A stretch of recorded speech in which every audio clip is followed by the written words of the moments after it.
welcome back to the deep dive. You know, if you're a property manager, you probably look at eviction as this single legal hurdle. You file a form, a judge rules, and it's done. Right. But that assumption that it's simple, that's really where the trouble starts, especially in certain parts of Louisiana. It absolutely is. So today we're doing a very specific deep dive into the unique and often treacherous eviction process in St. Bernard Parish, known locally, of course, as the parish. And that misconception about simplicity is exactly why it's so difficult. St. Bernard, it operates under a completely different rule book than, say, New Orleans or Mississippi. The whole system is built on something called the ward system. The ward system. Yeah. So what does that mean exactly? It means the court structure is deliberately fragmented. Fragmented how? You've got the main court, the 34th Judicial District Court in Chalmette, but then you also have this whole network of really local, often less formal justice of the peace courts, the JP courts. Okay, so it's not one central system. Not at all. And logistically, that fragmentation is everything. As the landlord, you have to know your property's location down to the specific ward. Think of it like a hyper-localized legal zip code. So an address in Arabi could be totally different from one just a few blocks away in Meraux. Exactly. Your property in Arabi might be Ward A, but if you file with the JP in Meraux, who's in Ward C, your case is dismissed instantly. That's the level of precision we're talking about here. So our mission today is to kind of give you a shortcut. We're going to unpack the three mandatory steps: the notice, the filing, and then the enforcement. Mm-hmm. And we're focusing hard on those logistical details like counting days or picking the right court that make the difference between a successful eviction and really costly failure. And before we jump in, we should be really clear about our source. We've gathered this from a professional process-serving agency. These are the people on the ground handling the paperwork every single day. They're the logistics arm. The logistics are, exactly. They're procedural experts, but, and this is vital, this content is for educational purposes. We are not giving legal advice. We're reporting on the mechanics. For any specific questions about your property, you have to talk to a qualified local attorney in St. Bernard. Understood. Procedural execution, not legal strategy. Okay, let's start with step one, the notice. We're calling this the 5-day trap. So the first, absolutely non-negotiable step is delivering a legal notice to vacate. Without that, you can't even start a lawsuit.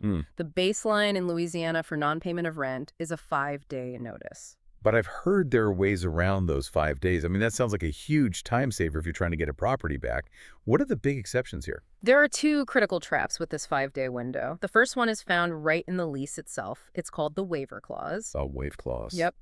A standard Louisiana lease often has a provision where the tenant actually waives their right to that 5-day notice for non-payment. So if that clause is in the lease, why would a landlord ever send the notice? Seems like a waste of time. That's a great point. If that waiver is in there and it's enforceable, the landlord can, in theory, file the eviction suit immediately. The 5-day notice is just gone. You save a full week. But the trap is what? Forgetting to check? Forgetting to check, or assuming it's there when it isn't. If you think you have a waiver but the language isn't right, or you just send the notice anyway, you've just added a needless delay. You can lose another week of rent just from that simple mistake. Okay, so let's assume the waiver isn't there and the notice is required. Let's talk about the second, and it sounds like the most dangerous pitfall, the counting. This is, hands down, the most common reason we see for dismissals in the source material. If you need to give notice, Louisiana law is crystal clear. You must exclude weekends and legal holidays when you count those 5 days. Wait, so it's not 5 calendar days, it's 5 business days. That is a huge difference, especially if you get hit with a holiday weekend. It changes everything. Let's use the example from the sources. Say you, the landlord, post the notice on a Friday in Chalmette. Day 1 of that count does not start until the following Monday. And if that Monday is a holiday? Then day 1 might not start until Tuesday. Wow. And if the landlord makes the mistake of counting Saturday or Sunday and files too early? The case is dismissed instantly. You lose your filing fee, you lose the time you spent, and you have to start the entire notice process all over again. A simple miscount can easily add 10 to 14 days to your timeline. The message is, check the lease first, then count the days like an obsessed bureaucrat. Exactly. Okay, a great point. So surviving the 5-day trap gets us to the next big challenge, step 2, filing the suit. Now we have a valid notice, but we're facing St. Bernard's biggest structural problem, that split court system. This is where it gets really confusing. Filing the right paperwork in the wrong court is the fast track to dismissal, even if you did the notice perfectly. Let's start with option A then, the Justice of the Peace Courts. Who are these for?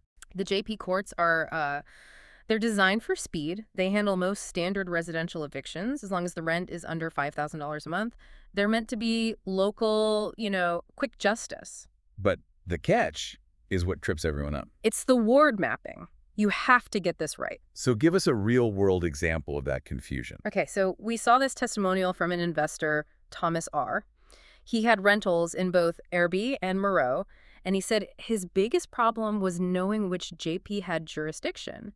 Arabi, for example, it might cover parts of two different wards, say Ward A and Ward B. Oh, I see. So if his property was just a few streets away from that line and he filed with the wrong JP, the judge has no choice. They have to dismiss the case because they don't have territorial jurisdiction. That's fascinating. So the whole court structure is based on these, old, hyper-local geographical lines, not modern convenience. Precisely. Before you even think about paperwork, you have to map your property address to its specific ward. Now let's talk about option B, the 34th Judicial District Court. What kind of cases go there? The 34th JDC, that's the Superior Court. You're filing there for more complex stuff, commercial evictions, high-value claims, or, cases with big contractual disputes. And I'm guessing the paperwork and procedure there are a lot stricter than the local JP courts. Oh, significantly.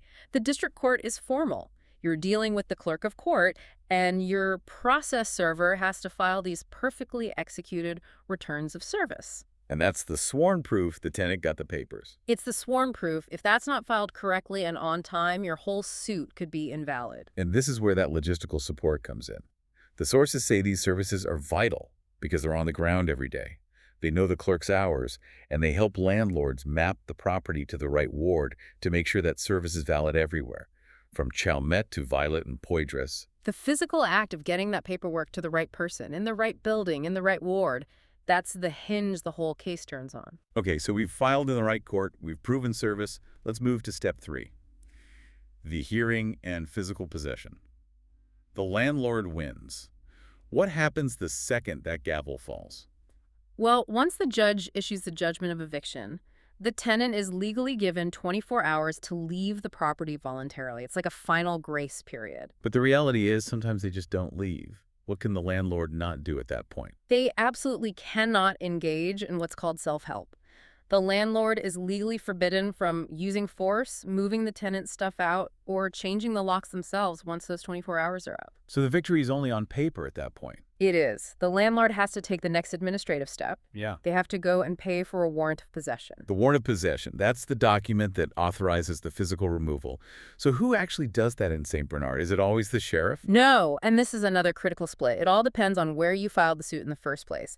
It ties right back to the ward system. So if the case was heard in a local JP court, then the physical removal, supervising the lock, change, everything, is done by that specific ward's constable. but if you went to the main court, the 34th JDC, Then it's enforced by the St. Bernard Sheriff's Office. So for the landlord, that final step means knowing which badge to call, which agency to pay, and how to coordinate with their specific schedule.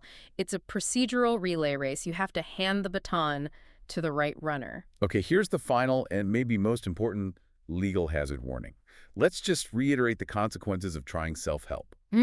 Why is changing locks or cutting off the water so catastrophic? Because it's immediately classified as an illegal eviction. The moment a landlord does that, they open themselves up to being sued by the tenant for damages. Even if the eviction was justified. Even then, you can win the case and then turn around and lose a fortune defending yourself for an illegal act. You have to wait for the constable or the sheriff, period. That clarity is so important.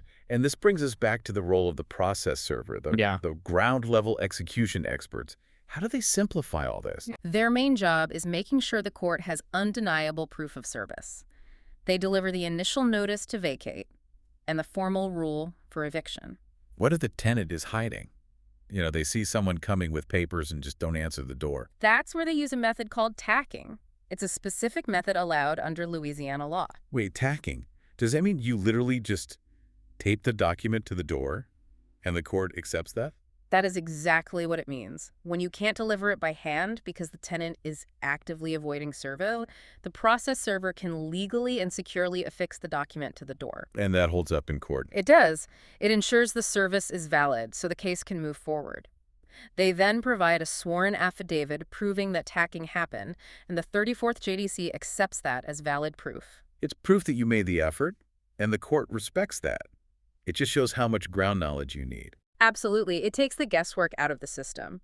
For any landlord in St. Bernard, the goal is map the property right, count the days right, and know which enforcement arm sheriff or constable will be there at the end. And for our listeners who do need that kind of procedural help, the sources noted that documents can be uploaded and pricing viewed on their platform, which is https://www.processservers.com for Lowell Forms Lafayette process servers. Which is really the fastest way to get your case from the logistical confusion phase into the execution phase. So after all this, what does it boil down to? If you're dealing with St. Bernard Parish, what are the two things you absolutely have to remember? First, always check your lease for that waiver clause. That's your potential fast track. But if you need the notice, you have to rigorously exclude weekends and holidays when you're counting those 5 days.